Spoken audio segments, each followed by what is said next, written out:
the more what I'm made up. Strut down the hall, won't stop till I get enough. Okay, so we're diving into the women's Final Four. Yeah. Friday night. Absolutely. You know, we got an incredible matchup, a #1 overall seed in UCLA taking on the UConn Huskies. A powerhouse. You know what's at stake? A chance to play for the national championship against South Carolina. That's right. So the energy is palpable, and we're going to break it all down, give you the real story. That's right. So that you can have like a shortcut to understanding just what happened in this game. I think what's so interesting about this game is the contrasting narratives coming into it. Right. You had UCLA, the #1 overall seed, making their first ever Final Four appearance. First time ever. After a dominant regular season. Yeah. And then you have UConn, a program with such a rich history. Of course. 23 previous Final Four appearances, but with a real hunger to get back to that championship pedestal. Yeah. For the first time since 2016. So like a changing of the guard, perhaps. Perhaps. Right. That's right. So UCLA, of course, being the #1 seed throughout the tournament, they just had they cruised through the first couple rounds. I mean, Southern U, Right. Richmond, Ole Miss, and then they had a hard-fought victory over LSU in the Elite Eight. Yeah, they really cemented their place. Absolutely cemented their place.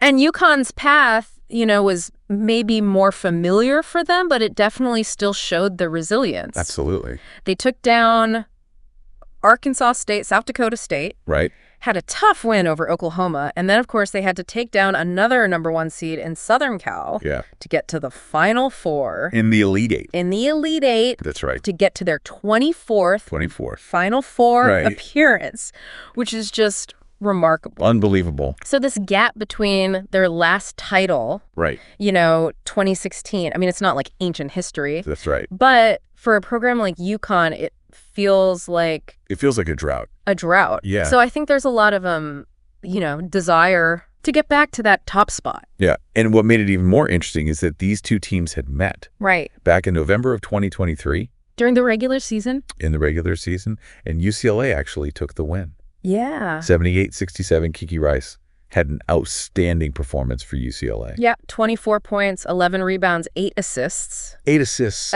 Just amazing. And Caitlin Chen actually had a really strong showing for UConn as well. 24 points. Yeah, 24 points. Yeah. But, overall, if you look at the head-to-head, UConn still has. UConn still holds a very significant advantage. That's right, a 7-1 record. 7-1 overall, in NCAA tournament. That's right.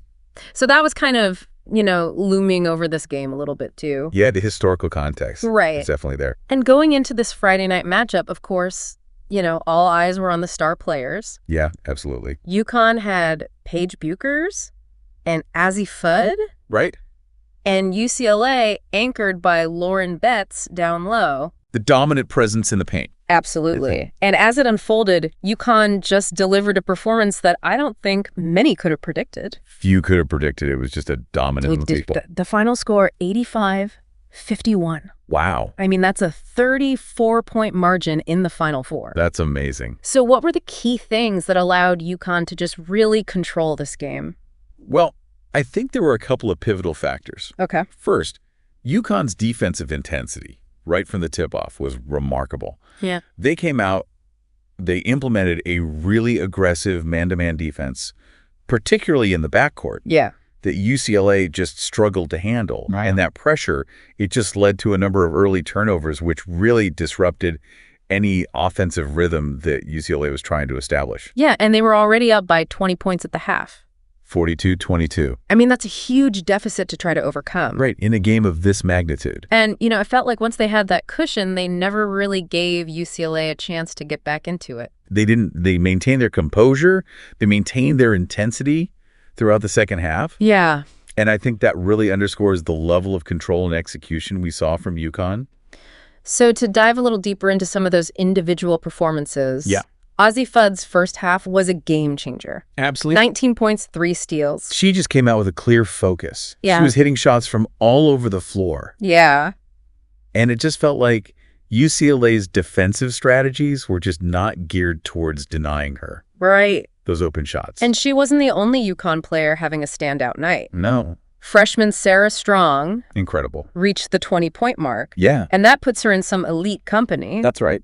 She became only the third freshman in UConn history Wow. to score 20 or more in a Final Four, Alongside? alongside Maya Moore and Brianna Stewart. That's legendary territory. I mean, that's legendary territory, and it wasn't just a one-off game for her either. No, this was her 15th. 20-point game of the season, tying her with Paige Buchers and Maya Moore. Wow. For the most, by a UConn freshman. So clearly not playing like a freshman on that stage. No, she was playing like a seasoned veteran. And the momentum carried into the second half as well. We saw some key plays that emphatic, and one from Buchers. Yeah. Strong continued to make crucial shots, including 4 3-pointers. Right. It felt like every time UCLA tried to gain some ground, UConn had an answer.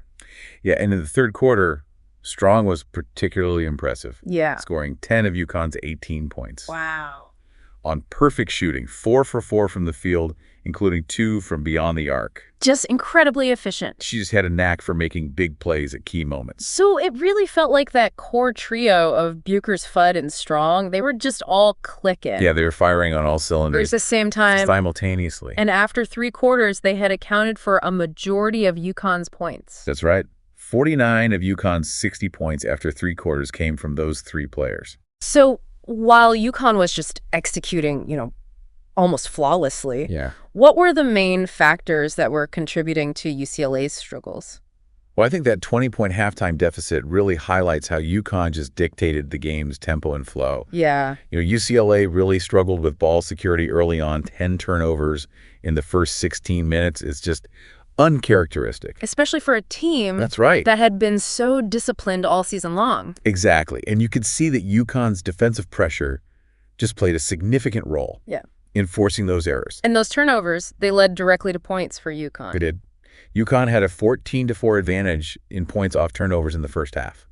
So you're giving a team like that Exactly, extra possessions. When you give a high-powered offense like UConn, extra possessions and easy scoring opportunities, it's going to be a tough night. Yeah. Additionally, UCLA struggled with their outside shooting. Right. At one point, they were 1 for 9 from 3-point range, and that makes it incredibly difficult to stretch the defense and open up driving lanes. Yeah, Lauren Betts was trying to, provide a presence inside for UCLA. She had 11 points by halftime and finished with 15. Yeah. Along with 9 rebounds. Yeah. But she just didn't get that consistent support. Right. From her teammates. Gabriela Jaquez. Yeah, one of UCLA's leading scorers went scoreless on 5 shot attempts. So it's just tough when, your leading scorer's working hard, but the perimeter shots aren't falling. Right. Turnovers are mounting. It just puts a lot of pressure on the team. Absolutely. So, you think back to those pregame statistical comparisons. Yeah. UConn held advantages in scoring points allowed. Right. 3-point percentage. Yeah. They even committed fewer turnovers on average. Right. Looking back, do you think those were a clear indication of how this game was going to go? I mean, while pregame stats can give you a general idea, Yeah. the intensity and pressure of a Final Four game can sometimes throw those projections off. But in this case, UConn's strengths in ball security and 3-point shooting were areas where UCLA also had some vulnerabilities. Yeah. And it certainly seemed to manifest on the court. Right. UConn's ability to execute their offensive sets efficiently and limit their own mistakes was a crucial difference maker. So with this decisive victory, UConn now advances to the national championship game, To face South Carolina. where they will face the undefeated South Carolina Gamecocks. It's the matchup I think a lot of people wanted to see. Absolutely. It's going to be a great game. So this is UConn's first time back in the national championship game since 2016. Right. And, there's a real narrative here, I think, of them trying to regain their position as the top program in women's college basketball. That's right, especially with the recent success of programs like South Carolina and LSU. And to kind of bring it all together, UConn delivered an undeniable statement with their 85-51 win over UCLA.